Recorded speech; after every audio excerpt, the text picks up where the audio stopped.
Thank you. Ok, ahí está. Bueno, para que quede constancia de lo no grabado, les repito que la epidemiología crítica tiene como esencia o le da mayor peso a la parte social, ¿no? Al enfoque social, la sociedad que está en constante cambio, en constante modificación y tenemos que siempre adaptarnos a ellos, a esos cambios. Les decía que la epidemiología crítica ubica de que uno tiene que ser parte o ponerse al mismo nivel de su interlocutor o su cotertulio. Es decir, el médico que antes veía para abajo el paciente, que es el que no sabe, ignorante, bobo, o de repente el paciente vería para arriba al médico. No, el médico tiene que poner al mismo nivel.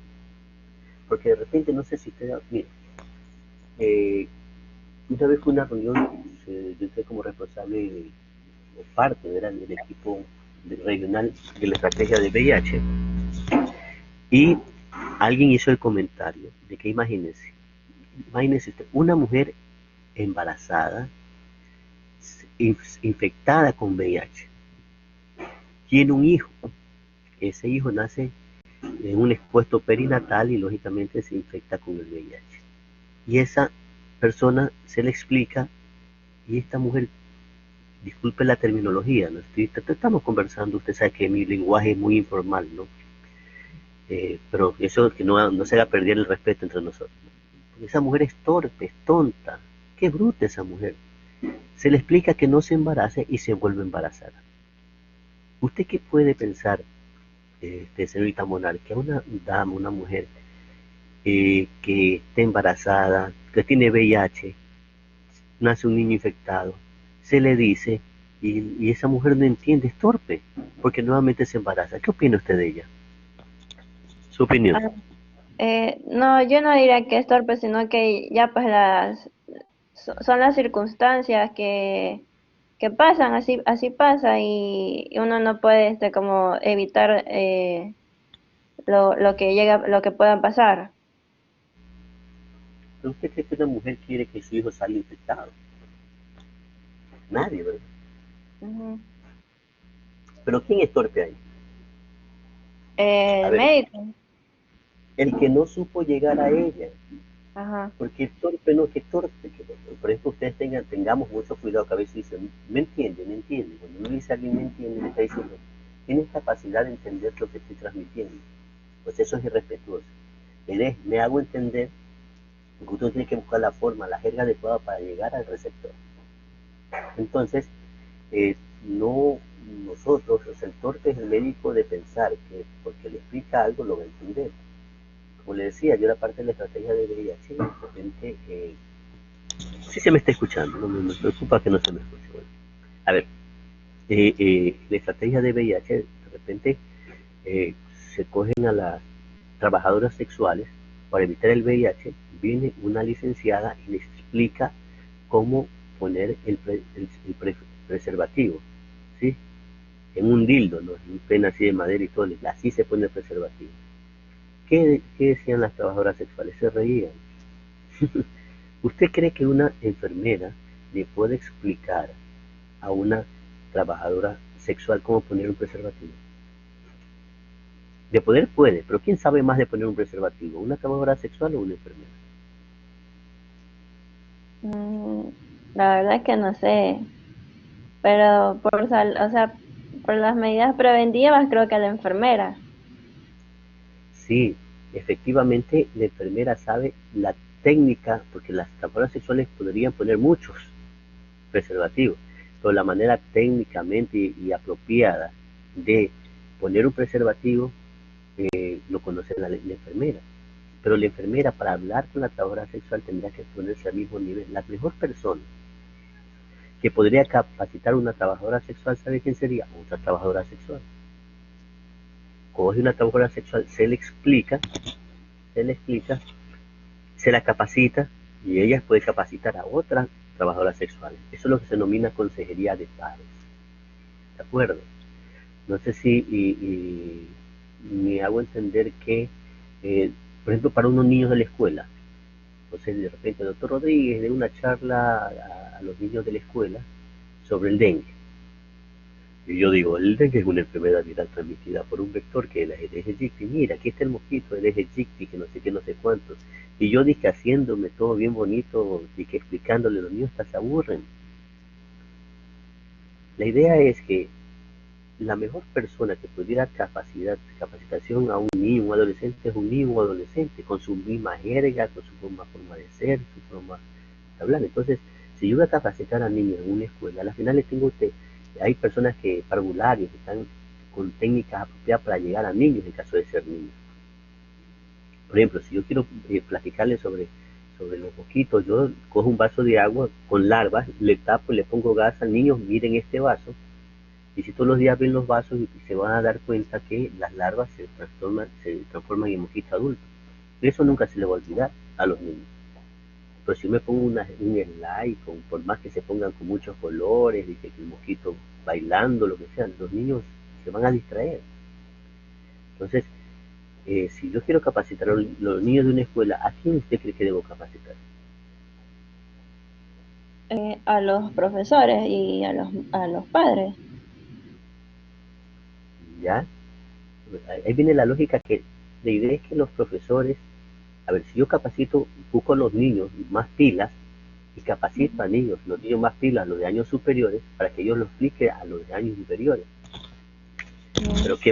Pero qué pasaría ahí? El niño se gradúa y ya se perdió todo. Entonces, muy bien, hay que capacitar a los docentes para que ellos elijan a los niños que van a ser capacitados. Entonces, el conocimiento se queda dentro de la escuela y circula, circula, circula ese proceso de transmisión, lo que concedería a pares. Por ejemplo, un HSH, hombre que tiene sexo con hombre, ¿no? Esto de aquí, el mejor que puede capacitarlos a ellos es otro HSH, porque conoce su jerga, conoce su interno, ¿sí? Porque esto va a variar. ¿Estamos de acuerdo? ¿Me está siguiendo? ¿Sí? ¿Qué Sí, opina de lo que le digo? Sí, sí está clarita la idea, ¿no? ajá, Que la de epidemiología cómo clínica, el dar el mejor abordaje a los pacientes. ¿sí? De acuerdo a la realidad. Ujú. Sí, ese es un ejemplo. El doctor tiene que ponerse con la misma jerga y de acuerdo a la percepción y a la cosmovisión de su receptor. Como de repente usted va a tener pacientes y usted le prescribe un medicamento que no lo van a poder adquirir, o ustedes tienen que indagar si de repente ya le he comentado esto, va y lo compra en la bahía, y de repente ese doctor me mandó esos medicamentos carísimos, no me hizo nada, y compró esos medicamentos que usted le prescribió, por ejemplo, en la bahía, donde las finales no tienen ni siquiera una buena calidad el producto. ¿Y quién queda mal? El que lo prescribió. No, pues yo prescribí bien, pero y él también hace un sacrificio, pero su sacrificio le da hasta para comprar en la bahía. O sea, hay que entender el entorno y todas esas cosas para cuando uno está con el paciente. Y cuando hablo del entorno, es importante saber, no sé si ustedes se dan cuenta que suelo ser, no solo, yo soy bastante informal y de repente trato de ponerme en su lugar. Entonces yo me acuerdo como era cuando era estudiante y me explicaban epidemiología y insisto, qué aburrida era esa materia. Pero no piensen lo mismo, estoy tratando de que ustedes no piensen lo mismo. Así, la idea es que de repente yo, para no hacerla aburrida, me voy a comportar como medio juvenil, medio informal. Pero yo me puedo portar informal de acuerdo a mi percepción de juvenil a la gente de mi edad. Pero su percepción de juventud es distinta, porque yo no estaba con el Facebook, con el WhatsApp, con unas cosas. Entonces, a las finales, cuando uno quiere ser muy informal y adaptarme a la población adolescente, no es lo mismo porque la percepción de la gente de adolescente de mi edad es diferente a su percepción de la adolescencia. ¿Sí? No lo confundo, ¿no? No, No, todo bien. Pero como le decía, también quiero que tengamos claro lo siguiente, que siempre hay un mensaje. Este es un mensaje universal. Hay alguien que va a emitir el mensaje, alguien que va a dar el mensaje, y hay alguien que va a receptar el mensaje. Y también ese mensaje está dado dentro de un contexto. Cuando nosotros hablamos, repito, de un mensaje, tenemos que hay un emisor, hay un mensaje, hay el que emite el mensaje, hay el que recibe el mensaje y está el contexto en que se da el mensaje. Es importante analizar todos estos factores cuando estamos con nuestros congéneres, porque como decía, este mensaje que es universal, que hay que dárselo, este mensaje hay que dárselo a todo el mundo, el mismo mensaje, ¿sí? Pero la jerga con que yo voy a dar, la forma en que yo voy a dar el mensaje va a ser diferente si es a niños, si es adolescentes, si es adultos, si es indígenas, si son personas afrodescendientes que tienen una percepción de medicina ancestral, qué sé yo.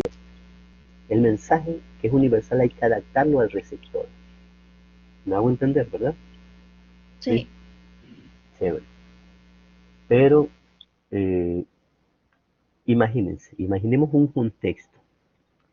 Yo vengo y llega un paciente, yo médico, tengo el diagnóstico que es VIH positivo. Entonces yo le digo a este paciente que es VIH positivo. Pero tranquilo, no pasa nada. Mire, que es una enfermedad crónica como cualquiera, que no sé qué, que no sé cuánto, que no sé. La pregunta es, ¿esa persona me está escuchando? Después que yo le dije, usted es VIH positivo, seguramente cualquiera se quedaría, soy VIH, me voy a morir, que no sé qué. Y el médico le habla, miro y tiene no escucha nada, escuchará el nada más. ¿Por qué? Porque a la final, si yo en el momento que doy un mensaje que es cero positivo, no puedo darle otro, o sea, tengo que darle cierto alineamiento. Pero después de eso yo tengo que no le puedo dar mucha información porque a la larga, por el contexto, por las circunstancias, esa persona seguramente no va a receptar mi mensaje. No sé si me hago entender que existen los contextos. Inclusive la jerga, como yo decía, me pongo la jerga del médico a un paciente, tengo que adaptarme a la jerga del, del paciente, ¿no? Pero si de repente estamos dando que el paciente es un médico, por más que sea médico y usted le dice el diagnóstico de VIH, se bloquea. En esas circunstancias no se puede emitir. Hay circunstancias, hay contextos donde la información no siempre va a llegar. ¿Sí? Ok. Vamos a continuar un poquito más con la lectura. Vamos recién por aquí. Y ayúdeme, señorita Monal, please. Ya. El proceso salud-enfermedad tiene, según Laurel, énfasis. El carácter social del proceso salud-enfermedad está dado por su determinación social. Es decir, vamos a ver que seguimos. El proceso salud-enfermedad, además de ser socialmente determinado, tiene carácter social en sí mismo. Es decir, como les decía, le da más peso a la parte social.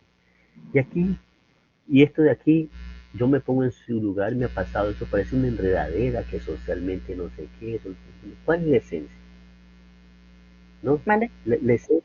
¿Cuál es la esencia? A veces esa palabrería y doctor me va a tomar y tengo que memorizar que socialmente el proceso es, además de ser socialmente determinado, tiene el carácter social en sí mismo. O sea, como que nos confundimos y aprendernos esa frase. Lo que yo Mm, quiero que tengamos, lo que yo quiero que tengamos como esencia es que aquí le da más énfasis que a la parte social. Y algo que yo le he venido repitiendo y repitiendo, que el hombre influye socialmente y es socialmente influido. Esa es la esencia de la epidemiología crítica, que el hombre influye socialmente y este es socialmente influenciado por la sociedad. Entonces, eso es lo que tenemos que tener claro con esto, porque en unos años, doctor, ¿y en esto qué me va a servir? Esto es parte del sílabo y estamos tratando de hacer una reflexión de cómo se ha ido modificando los diferentes conceptos, las diferentes formas de ver el proceso de salud y enfermedad. Ustedes van a ser médicos y tienen que tener una lógica de esto, ¿no? Que son procesos dinámicos, cambiantes y tienen que ver siempre con una cosmovisión. Y vamos a seguir leyendo. ¿Me ayuda? Aunque se define a lo social como el determinante fundamental, plantea que no todos los procesos sociales tienen la misma importancia en la determinación del proceso salud-enfermedad. Sí, a ver, se concibe que los procesos sociales están organizados en niveles o dimensiones. Ok, esa es la lógica. Bien, señorita Monar, un gusto haberla saludado, ¿eh? Igualmente. Ya cuídese. Prieto.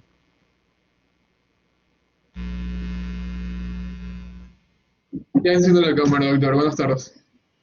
Buenas tardes. Bueno, esta es participación, ¿no? Esta lección, esta es la columna de lección. Ya. Ok. No sé si ahí ya se me puede ver. Aún no.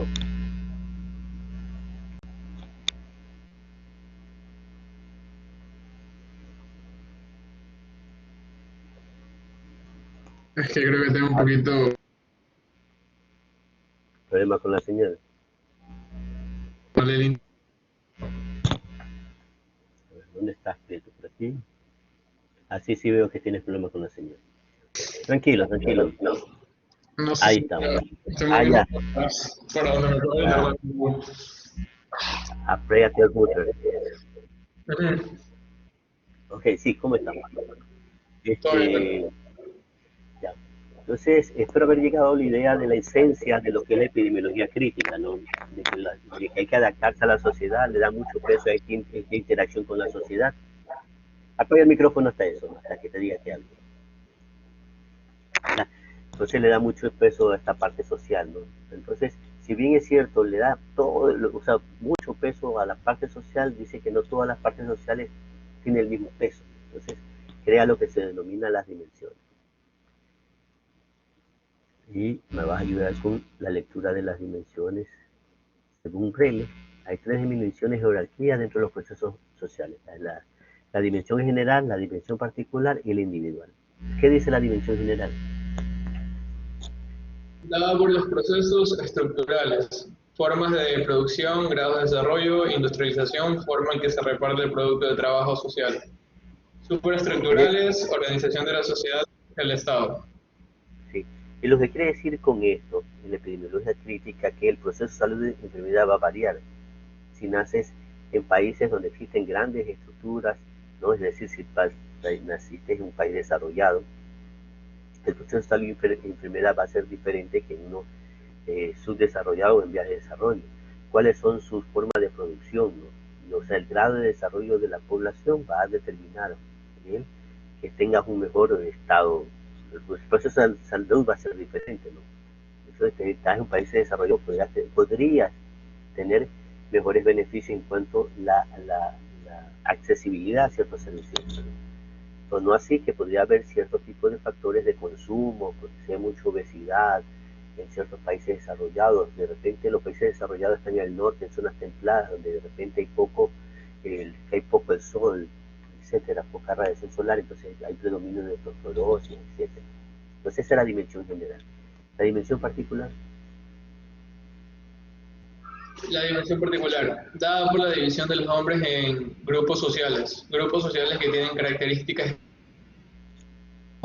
reproducción, que determinan o influyen en la forma de enfermar y morir a los distintos grupos sociales. o sea, aquí cuando habla de esta dimensión particular, que habla en esencia de que, por ejemplo, si tú naciste por la provincia del Oro, por ahí en Puerto Bello, donde existe mucha minería, al final es la condición o la gente consume ahí, o sea, vive de la minería. Entonces, esta característica social hace que tú vas a tener un tipo de proceso de salud y enfermedad. Comúnmente ahí abundan las enfermedades respiratorias, neumoniosis, asbestosis, porque están relacionados con minas, o de repente hay gente que se dedica a la pesca, a la producción de la pesca, la gente del campo, o sea, cómo se organizan estos grupos van a también hacer como una eh, jerarquía o dimensión o un peso que tiene esta parte social para el proceso de salud de enfermedad del individuo. Y la división individual, La división individual, esta toma en cuenta la influencia de las diferentes individualidades biológicas y psíquicas en la producción de la salud. ok, vamos, la última lectura, vamos. Esta concepción integral ha sido un instrumento importante para articular la denuncia de las determinaciones socioeconómicas y políticas del proceso salud-enfermedad y ha permitido articular propuestas de soluciones que ataquen los determinantes sociales, políticos y culturales fundamentales, sin descuidar la acción sobre los procesos físicos. Las concepciones han dado énfasis. miren equipo de trabajo, ustedes no pensarán que yo les voy a tomar cosas como esta, pues, que me desarrollen eso. Yo necesito es que tengamos como factores generales cuál es la esencia de esas concepciones epidemiológicas, ¿sí? Entonces espero que me estén siguiendo como tratando de explicar estos progresos, estos avances o estos enfoques de cómo ven el proceso de salud. Bueno, ahora creo que ya entramos al otro componente. Bueno, pero antes de entrar a lo que es la epidemiología comunitaria, ya leímos esto de la que qué desarrolla la causa única, efecto único, qué desarrolla la causa múltiple, efecto múltiple. Ya la causa múltiple, que efecto múltiple, ya hablamos que aborda el binomio salud-enfermedad, ya hablamos que aborda la concepción campos de la salud, que es el de la LONDE, y también de aquí se desarrolla la epidemiología crítica. Ayúdame con esta lectura, por favor. La epidemiología crítica forma parte de la corriente de la medicina social o salud colectiva. Define a lo social como el determinante fundamental en el proceso de salud-enfermedad, sin descuidar la acción sobre los procesos físicos y biológicos, en las que otras concepciones han dado énfasis. Es decir, repito, la esencia es esta, de la epidemiología crítica, la parte social. Pensemos que esta parte social, o sea, le da, a ver, enfoca todo, ¿no? Pero le da más peso a la parte social, a la parte colectiva, a la parte de ponerme de igual a la par de las demás personas para las interacciones personales, ¿no? Eso es en esencia. Ok, un gusto haberte saludado, Prieto, ¿eh? Espero que estés bien. Okay. Ahora vamos a comer.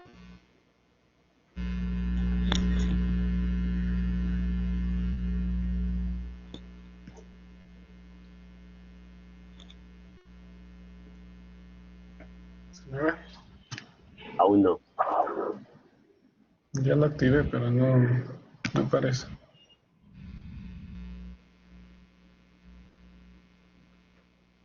Voy a entrar y salir otra vez.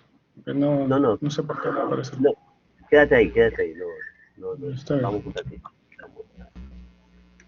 A ver. ¿Qué comentario lo que hemos visto hasta aquí? Está clara la idea. Sí. Sí.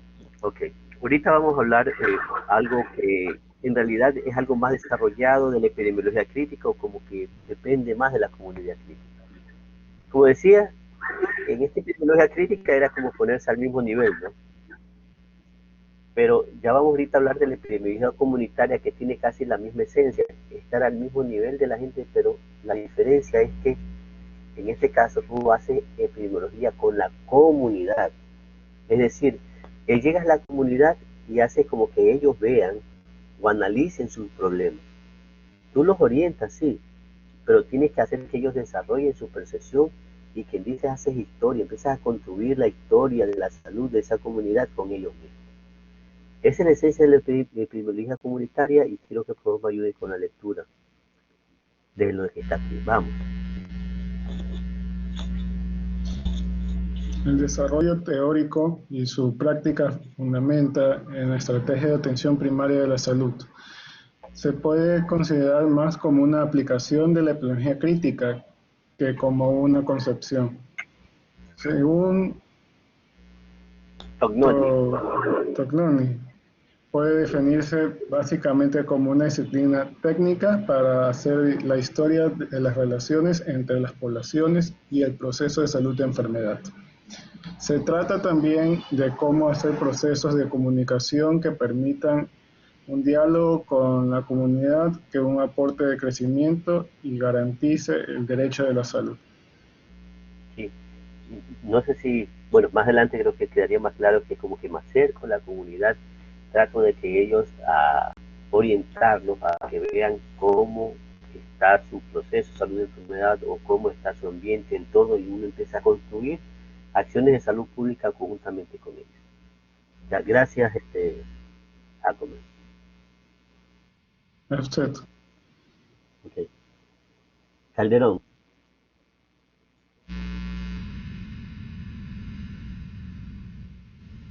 Sí, estoy, doctor, presente. No sé si se me ve ya. Aún no.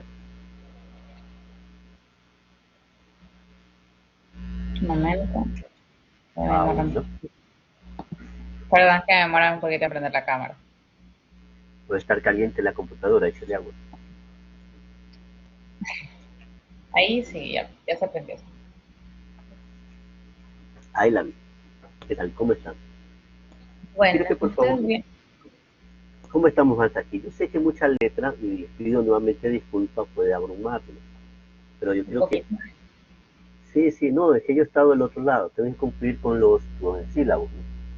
Pero sí creo que es importante ver cómo eh, amplían o quiero que tengamos una vista panorámica de ciertas cosas, cómo ha ido desarrollándose esa concepción.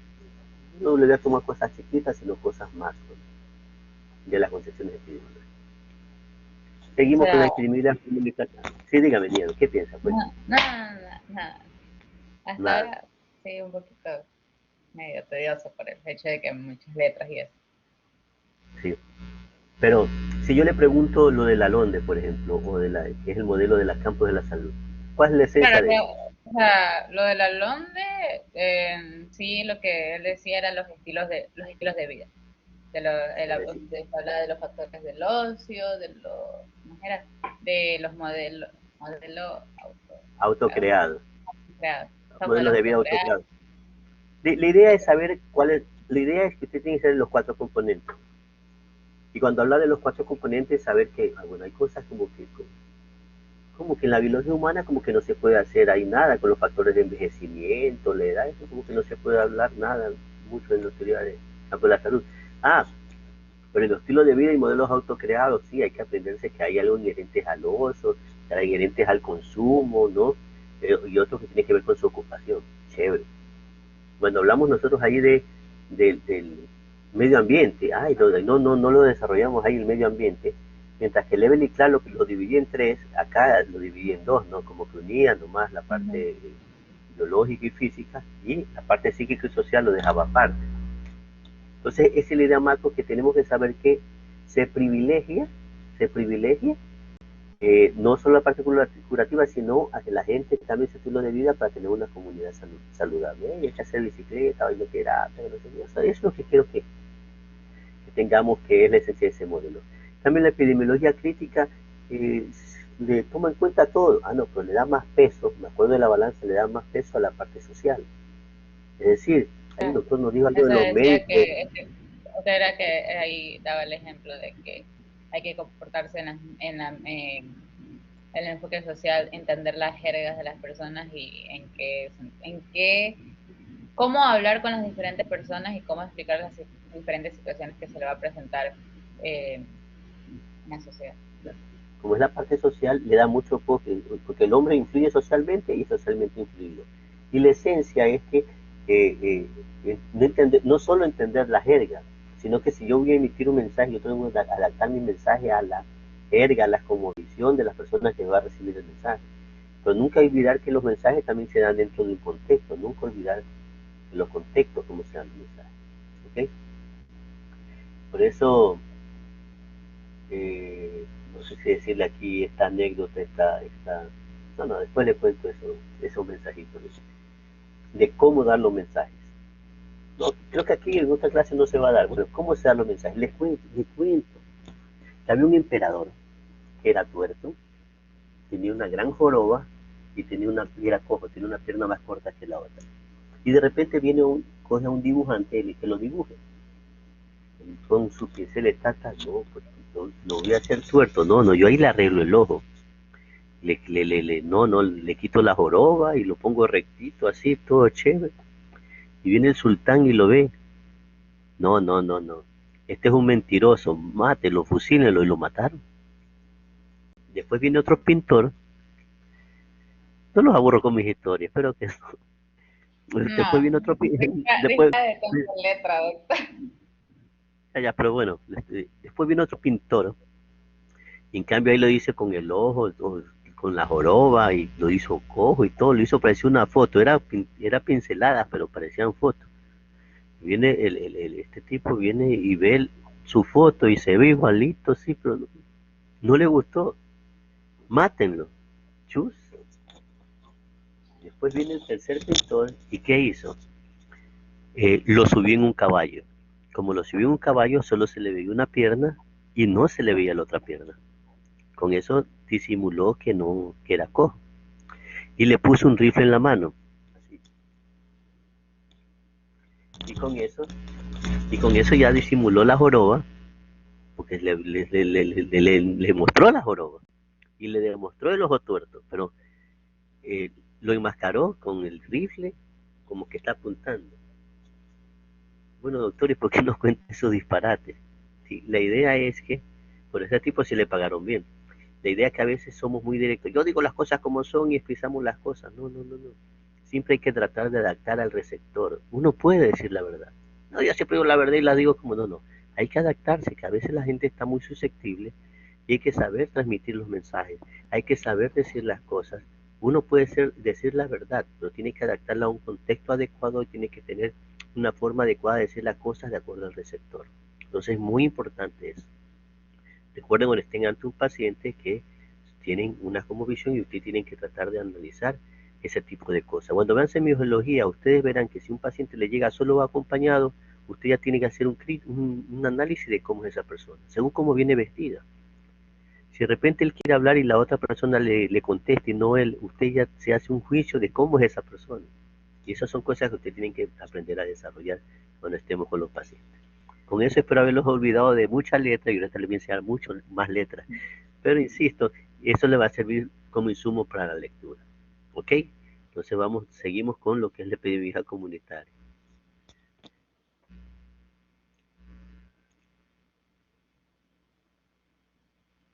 A ver, vamos.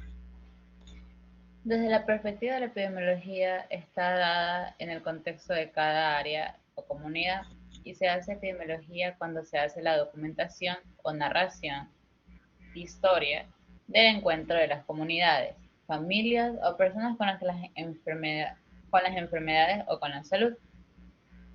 Por ejemplo, el riesgo cardiovascular no es igual en Canadá que en Estados Unidos o que en Finlandia, a pesar de estar cercanos y tener niveles de desarrollo socioeconómicos altos, porque los sistemas de salud están organizados en forma diferente. Inclusive dentro de un mismo país se encontrarán historias de relaciones comunidad-enfermedad diferentes. ¿Sí? Es decir, lo que hemos dicho, ahí Claro, llegamos. es lo que ha dicho de que acá las enfermedades, por ejemplo, en Estados Unidos es diferente, eh, más la obesidad, la hipertensión, y acá vemos como enfermedades más como trópicas, entre comillas. Sí sería así. Hay predominio de tipos de enfermedades según las localidades. Pues no solo que hay distintas enfermedades, por ejemplo, estos son países desarrollados y pueden presentar las mismas características de enfermedades cardiovasculares, igual el problema, pero cómo ven el problema es el diferente. O sea, la cómo visión de cómo visualizan el ven, como decía hace un momento, de repente cuando hablamos de los carros que no se caen, la gente, no, el hospital de traumatología, el hospital es como ve la comunidad. Y cada comunidad ve sus problemas de maneras diferentes. De repente yo voy a hacer epidemiología comunitaria y voy a una localidad. Y de repente en esa localidad no hay agua. Entonces yo llego, si no tienen agua, entonces analizamos con la población cuál es su principal problema. Que la carretera no está asfaltada. Bueno, eso es prioritario para la movilización, etcétera, pero más para mí más la prioridad es el agua. Con la idea que yo tengo que llegar a la comunidad y no decir mi prioridad es esta, sino tratar de llegar a ellos y que ellos vean por qué la carretera, por qué tal cosa, pero que ellos construyan su historia, ellos construyan su realidad y en base a su cosmovisión es que se puedan desarrollar las cosas, porque la forma de hacer que las cosas se hagan es cuando lo hacemos de manera conjunta. Entonces, ya sabemos que las percepciones varían.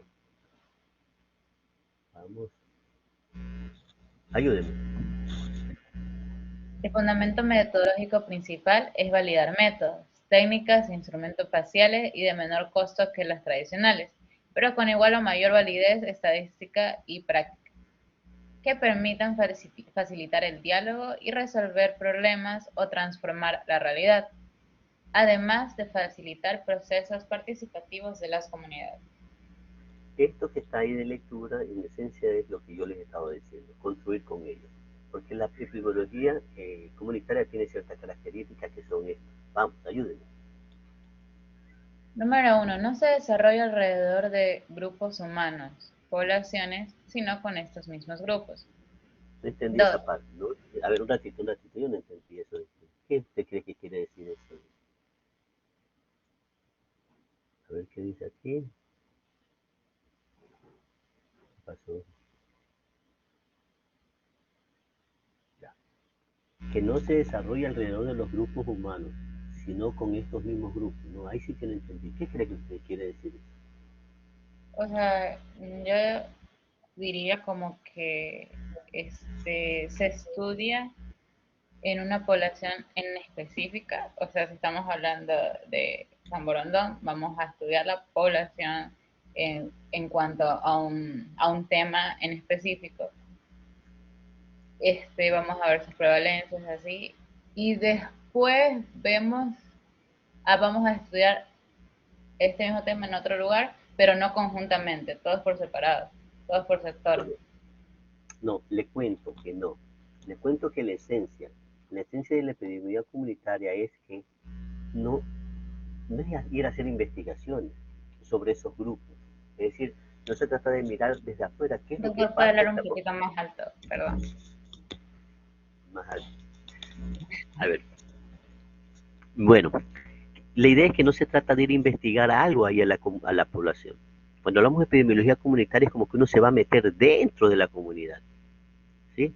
Y se trata de que no que lo investigo, que la problemática es esta desde mi perspectiva, no, sino que con ellos mismos, yo formo grupos ahí dentro de la misma comunidad para tratar de descubrir cuál es la percepción de su problemática, ¿sí? Esa es la epidemiología comunitaria. Es con ellos mismos y construyendo la historia de su historia de salud.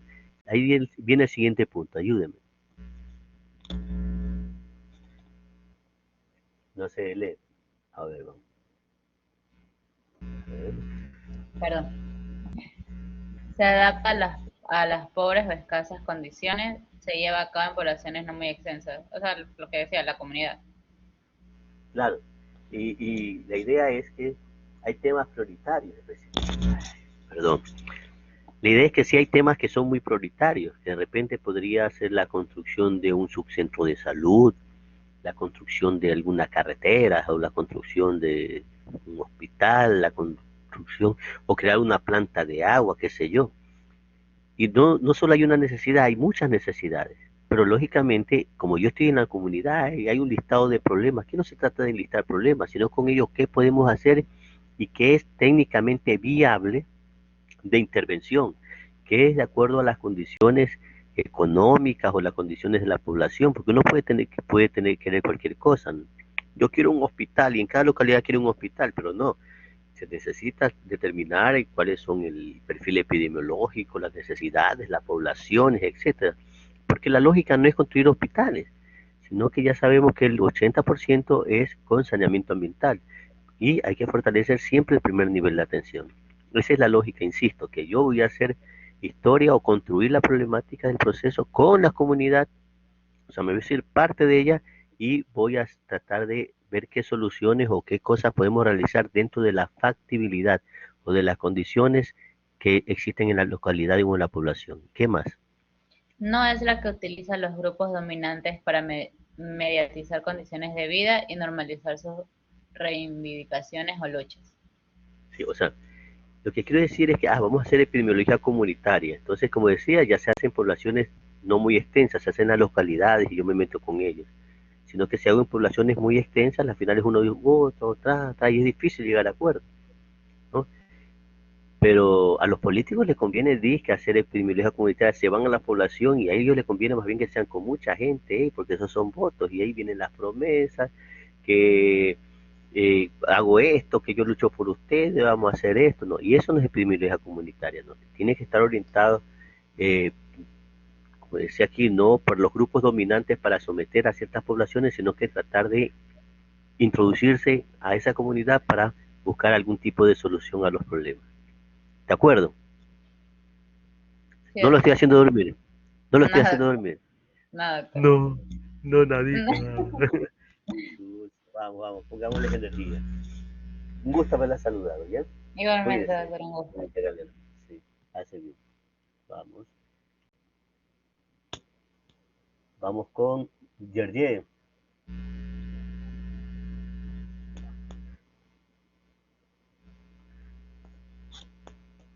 Yerje. Sí, doctor, ¿puede verme? Aquí estoy. Sí. ¿Sí me escucha? Sí, sí te escucho, sí te escucho. Espera Ok, un ratito. ok. Y aquí. ¿Cómo vamos hasta aquí? ¿Todo bien hasta el momento? Espero Sí, que todo sí. bien. Bueno. Seguimos con la lectura, campeón. Vamos, ayúdame. A ver, esto ya está. Ok, vamos. Ya bueno, dice ser una forma de pensar y concebir la realidad y la práctica de salud. Es una concepción, una actitud diferente del equipo de salud. Es una opción de vida y testimonio de compromiso con los intereses de las comunidades pobres. El otro punto es ser la epidemiología de la vida general de las comunidades, de la vida cotidiana de los pueblos, es integral, no solo para estudiar, evitar o controlar lo que serían las enfermedades. Entonces, ¿qué opinas de la epidemiología comunitaria? ¿Qué opinas de la epidemiología comunitaria hasta aquí lo que estamos leyendo? ¿Qué te parece? ¿O de qué se trata? No sé. Dime.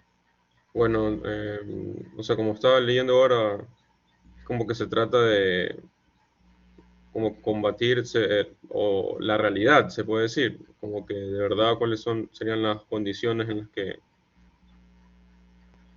o sea, como que, sí, de lo que sería el estilo de vida. Ya. Mira, pero yo quiero que quede la lógica, a ver, que quede la lógica que esta parte de la epidemiología comunitaria no significa ir allá a la población e investigar qué pasa. O darle diciéndole a la población, miren, ustedes tienen una alta prevalencia de esto, ustedes tienen estos problemas. No, no, no, no. Epidemiología comunitaria, si ustedes van a hacer un trabajo de epidemiología comunitaria, ¿qué es lo que van a hacer? Van a ir a la comunidad. ¿Y qué van a hacer en la comunidad? A escucharlas. De acuerdo a su percepción, a su cosmovisión, se hace una lluvia de ideas y se podría determinar cuál es la necesidad percibida de la comunidad sobre sus problemas de salud. ¿Sí? Ahí ustedes tienen que de una u otra manera no decirle, no, no, no, su problema no es este, su problema es el de acá. No, no, no, se trata que ellos, ustedes, el que va a ser epidemiólogo comunitaria es ser parte de la comunidad, sí, Es pero que sea la comprender la realidad en todo el caso. comprender la realidad eh, percibida por la comunidad. Porque como te decía, de repente la realidad que para mí el problema que ellos tienen es que le falta agua, pero ellos a ellos les falta prioridad es que no hay una iglesia, por ejemplo. No, aquí en este pueblito, en la localidad no hay una iglesia y ese es el problema. Y yo veo, chuzo, ¿por qué puedo hacer ese problema si aquí no hay vía de acceso, no hay carretera, aquí no hay provisión de agua? Pero ellos perciben que su problema es que falta una iglesia, se me ocurre ahorita, ¿no? La idea es venir aquí, ¡hey! No, es tan mal, que no, no, no, no, no, no. Se trata de tratar de llegar y que percibir cuál es la percepción de ellos de su realidad. Y uno no decirle, no, que están equivocados, no, esta es tu prioridad, no es esta, si no es esta, porque no, no, uno tiene que llegar a la comunidad y tratar de entenderla y tratar de sí de orientarla, pero sin que sea un proceso impositivo de hacer que digan lo que yo digo, lo que yo creo, sino que quizás con cierto tipo de acciones yo hacerle ver que la problemática es otra, pero sin imponerle. La idea es cómo, mire como la epidemiología crítica era yo de ponerme igual al paciente, de tú a tú, ahorita es ponerme a la percepción de la comunidad, porque si tú vas al pueblo y caminas por un camino y tú ves aquí monte, monte, monte, monte, y eso es poco de monte que tú ves por ahí, pero para la comunidad, no, no, no, ese arbolito de ahí es para el dolor de muela, tú te pones eso ahí aquí, le calma la muela, para la diabetes, tú mascas esa hoja para la diabetes, Lo que para ti es monte, para ellos eso es para el dolor de barriga, esto es para el mal bajo, para no sé qué, no sé cuánto. Y, o sea, es su cosmovisión. Y ellos sí son su perspectiva o su forma de ver la vida. ¿Me estoy haciendo entender, Yeche?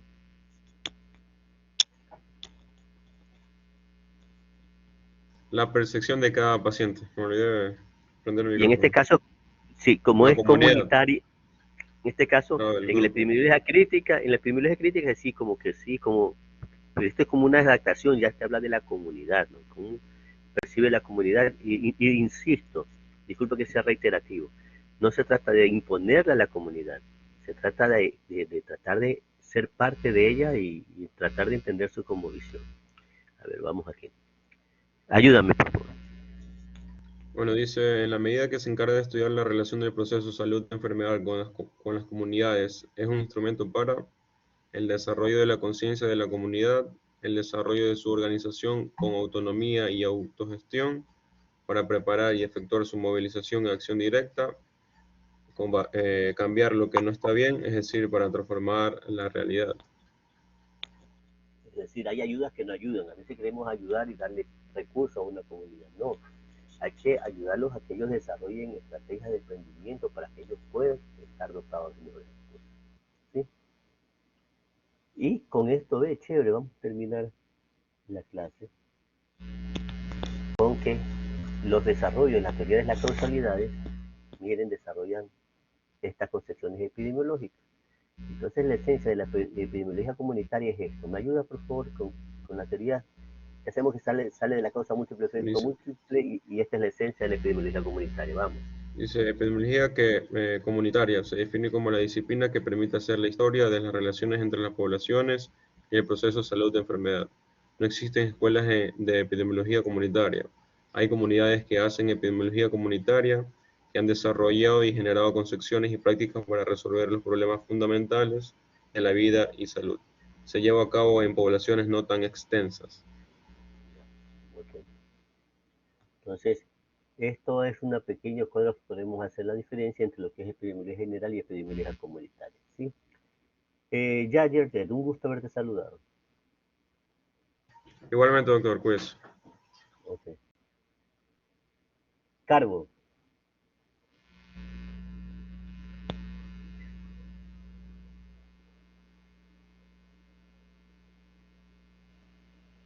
Hola doctor, buenas tardes, ¿cómo está?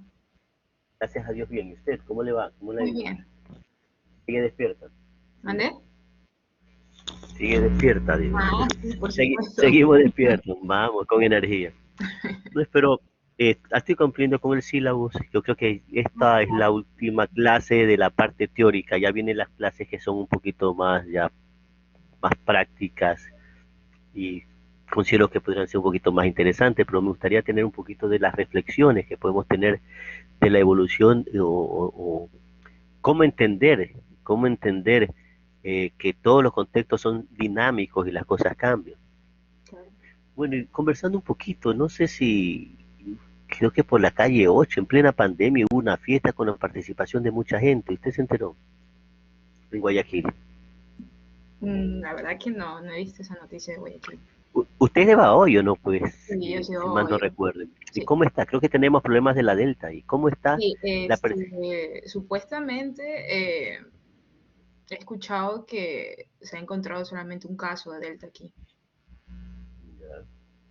¿Y qué piensa de que un solo caso de Delta? Eh, yo pienso que en sí el sistema de salud en Ecuador y creo que a nivel mundial es este problema de que a veces nos sacan la realidad de lo que pasa, de los sucesos, los acontecimientos que vive cada persona. Ese es mi punto de vista. Miren, la vía de transmisión más difícil de controlar es la respiratoria. Cuando hay una epidemia, Ujú. nosotros vamos a ver que la vía de transmisión, o sea, cuando es gastrointestinal, cuando es otra vía de transmisión, la vectorial, pero la vía de transmisión directa, como es el caso del H1N1, el SARS-CoV-2, estos virus, si se transmite por esa vía es la más difícil de controlar. Es difícil, posible pensar que solo una persona haya sido, que esté infectada por esa variante. Salvo que esta persona, por ejemplo, los primeros casos que llegan a una localidad, pero comúnmente si llega, comúnmente habla con otras personas y ahí la transmisión. Entonces, ese sería el primer caso detectado, en este caso, de la Delta en su provincia. ¿De acuerdo? Entonces, el primer caso que se detecta es lo que se denomina caso índice. Es decir, un caso. Entonces, ese caso, el primer caso que yo ubico, señalo, es ese caso índice. Pero no es lo mismo un caso índice que un caso primario. El caso primario es el primer caso que hubo en esa localidad. ¿Qué quiero decir? Hagamos la idea de que aquí no hay ningún caso de SARS-CoV-2. Y de repente se detecta el primer caso. Empezamos la investigación, caso índice. Y yo para saber, entonces, yo sé que este caso hay un periodo de incubación, que es el periodo de que me infecto hasta que empiezan los síntomas, que puede ser de 5 a 7 días. Entonces yo tengo que hacer la historia de 5 a 7 días con quién este paciente estuvo en contacto y si detecto alguna otra persona enferma. Y de repente descubro que esta persona se enfermó porque estuvo en contacto con esta persona que estuvo por acá. Entonces, este primer caso que originó es lo que se denomina el caso primario. No es el mismo caso índice, que es el caso con que yo inicio la investigación, el caso primario, que es el que originó el brote o el que originó la presencia de casos. ¿Sí? Me hice entender esa parte, ¿no? Ok. Si este es mi caso índice, ya. Si este es mi caso índice, o el caso que usted tiene, hay un posible delta, yo tengo que retroceder 5 a 7 días y ver con quién estuve en contacto y determinar si este paciente, pacientes anteriores han tenido la presencia de un delta. A ver, doctor. Si dicen que ese es un caso, porque ese se hicieron un laboratorio, podría estar en contacto con más personas en anterior, los 7 días previos, pero no se le hicieron pruebas. Entonces no voy a saber si tienen delta. Porque, a ver, a todos los pacientes le hacen para hisopado para determinar la variante, el delta. No, solo a determinados casos. Entonces yo tengo que tener que, si bien es cierto, no tengo laboratorio, podría haber ciertas características clínicas que me hacen suponer, que me hacen presumir, que me hacen pensar que ese caso podría ser una variante delta. ¿Cuáles serían esos criterios? Por ejemplo, si yo conozco una persona que ya ha sido vacunado con 1 o 2 dosis y de repente presenta casos graves, inclusive he tenido que hospitalizarse y estar en UCI, yo pienso en una delta. Repito, paciente que haya sido vacunado con las 2 dosis, 20 días antes, y de repente nuevamente se reinfecta y presenta. A ver, ¿una persona vacunada se puede infectar? Sí. ¿Se puede enfermar? Sí. Pero si presenta casos graves, no. Esa es la idea, por eso es la vacuna. Pero si presenta casos graves, después de haber ser, puede estar infectado de una variante más agresiva que podría ser la delta. Podría ser la delta. La vacuna no te certifica que no te vas a enfermar de nuevo. No, sino que no seas grave, ¿no? Que no presentes algo que vamos a aprender en la próxima clase que se llama virulencia, ¿no? Que no haya tanta virulencia. Otra cosa es que si una persona es paciente crónico, controlado, diabético, hipertenso, no importa, pero estado controlado, y de repente esta persona presenta una agudización de su cuadro, y presenta un cuadro grave, eso podría ser una delta. O paciente adolescente que no tiene comorbilidad y de repente presenta un cuadro agudo, eso puede ser una delta. Esos son los criterios que me podrían ayudar a sospechar o presumir de un posible caso primario. ¿De acuerdo? ¿Ok? Entonces lo que quería enfatizarle ahorita con esto de la epidemiología que hemos hablado y comunitaria es que una cosa es el conocimiento, otra cosa es la percepción del riesgo. Yo conozco algo, lo sé. Como le decía hace un tiempo, el conocimiento no sirve si no lo usa. Yo sé que consumir energizantes es malo, lo sé, tengo el conocimiento, pero consumo energizantes. Yo sé que fumar es malo, pero fumo. Entonces, hay factores o condiciones que hay poblaciones, hey, no salgan, pero su percepción de riesgo es baja. Y la gente coge, sale, hace los bailes, unas aglomeraciones, etcétera, y no está pensando en la transmisión que puede darse por estos virus. ¿Ok? Ok, Sí, doctor. ok. Un gusto haberla saludado, ¿ya? Igualmente, doctor. ¿Me ayuda González, por favor? ¿González? Buenas noches, doctor. ¿Me escucha? Sí, le escucho, señorita González. Muy bien. Ya pongo cámara. Esperen un minutito. Ay, no se puede.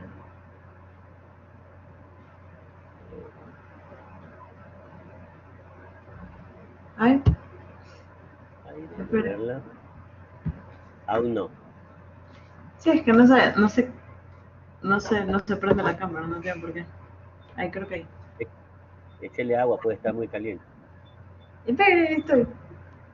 No, no, una broma, no, no. ¿Ya me ve? A ver, ahora sí la veo. ¿Cómo está? ¿Cómo está usted? ¿Cómo le va? Bien. Me alegra mucho. Sí, oye. Bueno, le prometo que estas últimas clases que han sido medias tediosas ya mejoramos en las próximas clases. Ahorita vamos a ver algo que me ayuda con la lectura, por favor. Ok. Imagina que en una apuesta ganaste el siguiente premio. Tu banco deposita cada día 86.400 Euros, en una euros, cuenta euros. en una cuenta particular a tu nombre. Pero como es costumbre, este premio también exige condiciones específicas. Primera condición, puedes disponer de todo tu dinero de la manera que tú dispongas, pero el dinero que no utilices en el día, el banco lo retomará. Tampoco podrías utilizarlo para abrir otra cuenta, simplemente tienes que gastarlo. A ver, ¿cómo, de qué se trataba? ¿Qué decía eso de ahí? ¿Cómo era el chiste? Bueno, ¿qué? ¿Cómo era cómo era la temática que uno recibía 86.400 euros todos los Uh-huh. días? Sí, ¿Y, ¿Y cuál era la primera condición? que tenía que gastarlo todo. Chusa. Pero chévere, ¿no? Que le den 86.400 euros diarios. Chévere. Bueno, un gusto haberla saludado. ¿Me ayuda, señorita Insúa, por favor?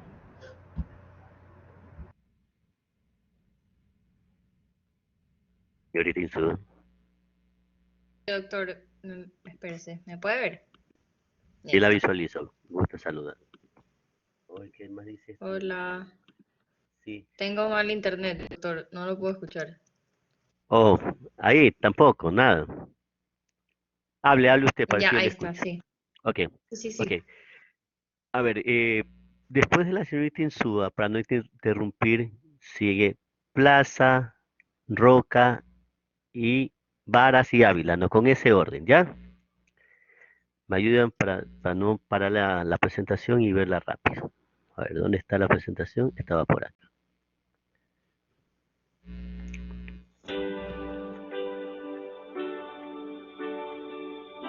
¿Quiere que lea eso, doctor? Ya, ahora, leamos. Cuando despiertas al día siguiente, el banco depositará nuevamente 86.400 euros en tu cuenta para que lo gastes ese día y así sucesivamente. Segunda condición. El banco puede cancelar el premio en cualquier momento y sin aviso previo. El banco cancela la cuenta y no tienes opción alguna para abrir otra cuenta con ese dinero. Entonces, terminado. Ok, gracias, señorita Insúa. El que continúa, el que sigue. Hay que ser, pero buenas tardes. A ver, vamos. Entonces, tú querías, empezarías a comprarte todo lo que te venga en gana, no solo para ti, sino para las personas que quieres y estimas mucho. ¿Cierto o no? Para el profesor de epidemiología, por ejemplo. Síguese. Quizás incluso para gente que tú ni siquiera conoces, puesto que no siempre podrías gastar todo el dinero solo para ti, ¿verdad? Sí. ¿Quién sigue? ¿Quién continúa con la lectura? Ya, doctor, buenas tardes. Vamos. Intentarías utilizar cada centavo que tuvieras a disposición, ¿verdad? Lo que no puedes imaginarte es que ese juego es una realidad. ¿Cómo? ¿Ve? Todos y cada uno de nosotros reciben hacer una cuenta en el banco mágico, solo que no la vemos. Bien. ¿Quién creyera? ¿Quién sigue? Sigo yo, doctor. Vamos. El banco mágico es el banco del tiempo. No ha sido plata. Sigue. Desde el momento en que nacemos, recibimos cada mañana en nuestras vidas 86.400 segundos de vida para vivirlo, cada día. Y en la noche, cuando nos acostamos a dormir, el tiempo que nos hemos utilizado ese día no se acumula para el día siguiente. El tiempo que no vivimos, ese día se pierde por completo. Y cada mañana nuestra cuenta vuelve a llenarse. ¿Quién sigue? ¿El que sigue?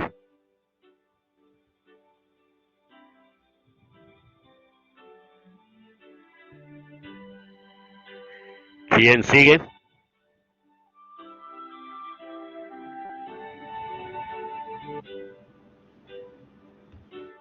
¿El que sigue? Doctor, es Andrea Ávila, pero está hablando, solo que parece que no se le escucha, ya se va a volver a reconectar. Ok, entonces ayúdeme usted, por favor. Ok. Pero vamos. el banco puede en cualquier momento y sin previo aviso cancelar la cuenta. Entonces, ¿qué haces tú con 86.400 segundos que recibes a diario? ¿No son más valiosos que la misma cantidad en euros? Piénsalo bien. Procura disfrutar cada segundo de tu vida, porque el tiempo se te acaba más rápido de lo que tú crees. Deseo que disfrutes cada segundo. Es maravilloso, sí. Miren. Prende la cámara, señorita Vara, ¿sí?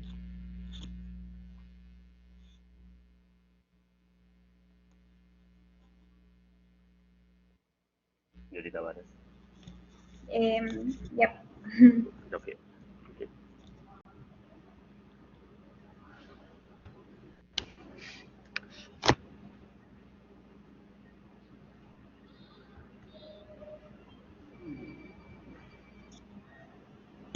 ¿Cómo está usted? ¿Qué le pareció la lectura? Estuvo lindo. Mire, les cuento una cosa. En la vida hay prioridades. Es decir, mire, estoy con pereza. Yo ahorita descanso 2 horas. Después de descansar 2 horas, me di un bañito y de ahí me pongo a estudiar. Pero ¿qué pasa? Yo ahorita cojo, descanso 2 horas. No. Descansé 1 hora porque me pasó algo y de repente mi prioridad cambia y me toca mi mamá. Mi papá me mandó a hacer tal cosa, se me presentó otra cosa, me mandaron que no pase un informe, o se le presentó una emergencia que tengo que llevarle algo donde mi abuelita, qué sé yo. Siempre las prioridades cambian. Yo lo que les quiero dar con este mensaje con el Banco Mágico, que ahorita nosotros estamos en un momento. ¿De qué? De un proceso de aprendizaje con un objetivo, el vuelo de ganso. El objetivo no es pasar de año, el objetivo es tratar de adquirir la mayor cantidad de conocimiento y destreza para mi proceso formativo.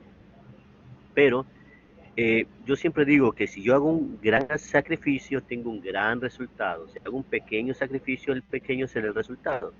Ahorita tenemos que hacer un esfuerzo de estudiar diariamente, tratamos de conversar de lo que vimos en la clase anterior, con la finalidad de ir asentando el conocimiento para que no se nos haga complejo. Y a veces dejamos, no, ahorita me dio pereza esta clase, ese doctor habla demasiado y escucho 5 minutos y me voy para otro lado. ¿Qué tal qué? Y no le di la continuidad. Hagamos un sacrificio, revisen la clase, concéntrese, por más aburrido que sea, trate de concentrarse y establezcan prioridades. No lo digo solo por epidemiología, todas las materias son prioridades y todas las materias dejan de año. Por favor, aprovechen su tiempo. A veces no, que vamos un ratito, pero sí, un ratito, vamos un ratito a la fiesta, un par de horas y de repente se extienden a 4 o 5 horas, no sé.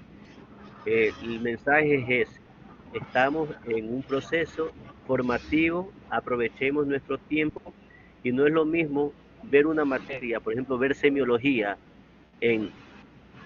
yo lo vi en 10 meses, o sea, un año supuestamente, pero en 10 meses vi yo semiología, ustedes la ven en 4 meses. Entonces, ¿será lo mismo verla en 10 meses que en 4 meses? Ustedes tienen que optimizar aún más el tiempo.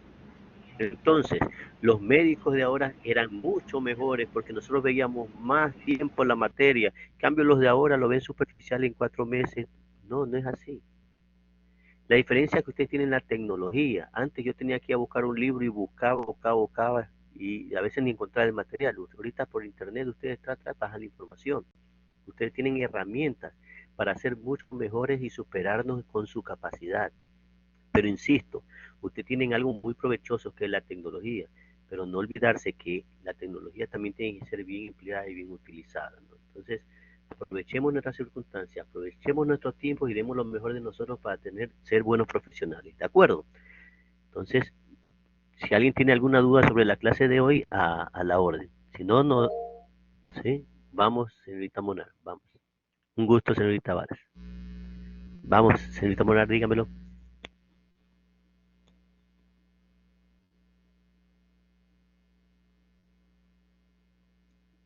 Le escucho. Bueno, veo que está el micrófono encendido, pero no le escucho. Ouch. El problema con el audio. Escriba qué es lo que quería decirme.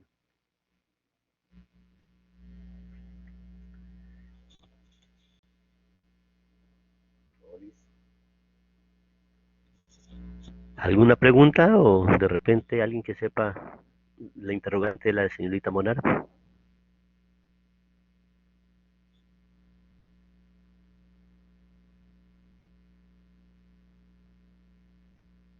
A la una, ¿alguna duda?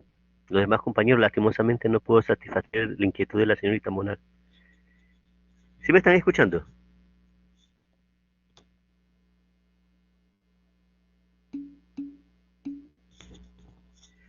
Bueno, ¿algún interrogante? ¿No hay ningún interrogante? Vamos, parece. Bueno, un gusto haberlos saludado y nos vamos a la parte práctica, ¿ok? Cerramos esta sesión y entramos a la sesión de práctica, ¿ok? ¿De acuerdo? Ok, ok, de acuerdo.